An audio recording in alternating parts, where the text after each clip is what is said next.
बाबूशे भोसले त्याचबरोबर गावातील सर्व प्रतिष्ठित नागरिक व मान्यवर या सर्वांचं मी दोन्ही शाळांच्या वतीनं हार्दिक असं स्वागत करतो. आज जो हा या कार्यक्रम होत आहे याचं जी पायाभरणी गेल्या 4 वर्षापूर्वी झालेली आहे. ज्यावेळेला जिल्हा परिषद शाळेला मॉडेल स्कूल बनवायचं असं जिल्ह्यातून नियोजन झालं त्यावेळेला एक संकल्पना होती की भौतिक सुविधा जिल्हा परिषद देणार पण इतर काही सुविधा ज्या आहेत त्यासाठी शैक्षणिक उठाव करण्याची आवश्यकता त्यावेळेचे जिल्हा परिषदेचे सीओ माननीय जुडी साहेब यांनी सर्व शिक्षकांसमोर ठेवली होती.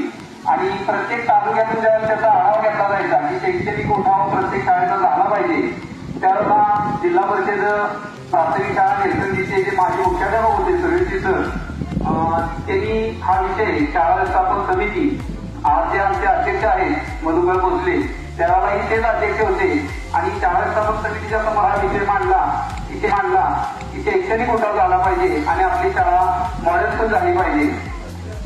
सध्याच्या स्टेजवर मान्यवरांच्या सर्वांना माहित आहे की शाळा किती दर व्हायला आली होती 2013-14 साली अगदी पूर्ण कमी होत 80 पर्यंत आला होता.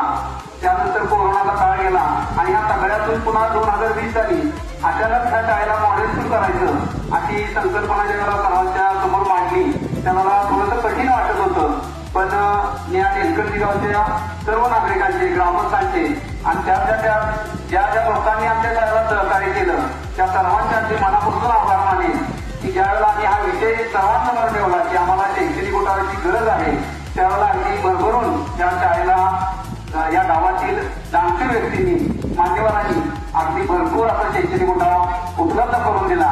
मला अगदी सांगायला अभिमान वाटेल ज्यावेळेला एक वर्षानंतर ज्यावेळेस मिटिंग झाली की कोणत्या शाळेला किती शैक्षणिक उठाव केला त्यावेळेला जिल्हा परिषद तेलकर्ती शाळेनं जवळजवळ 10 लाखापर्यंत शैक्षणिक उठाव केला होता आणि ही संख्या हा जो आकडा आहे हा जिल्ह्यामध्ये सर्वात जास्त होता.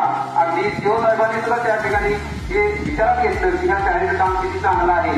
आणि त्याच काळामध्ये बाबूशेठ भोसले आणि सर्वे सरांची भेट झाली आणि बाबूशेठ भोसले यांनी सरांसमोर एक विषय मांडला की मला पण काहीतरी द्यायचं आहे शाळेला पण असं काहीतरी द्यायचं आहे की जे मुलांच्या जास्तीत जास्त शिक्षणासाठी उपयोगाला आलं पाहिजे.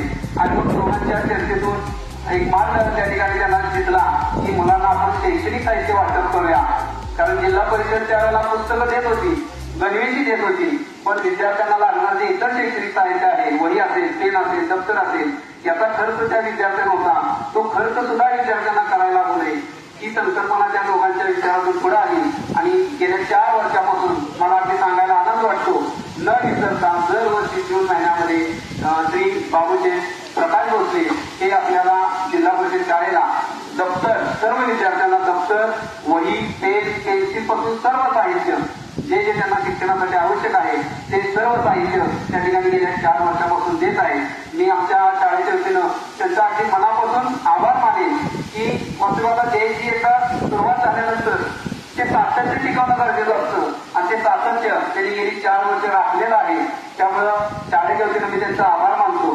त्याचबरोबर त्यांचं अभिनंदन करेन कारण जे एकदा सुरुवात केल्यानंतर ते सातत्यानं त्यांनी ठेवलं पण त्याच्यामध्ये वाढ करत गेले.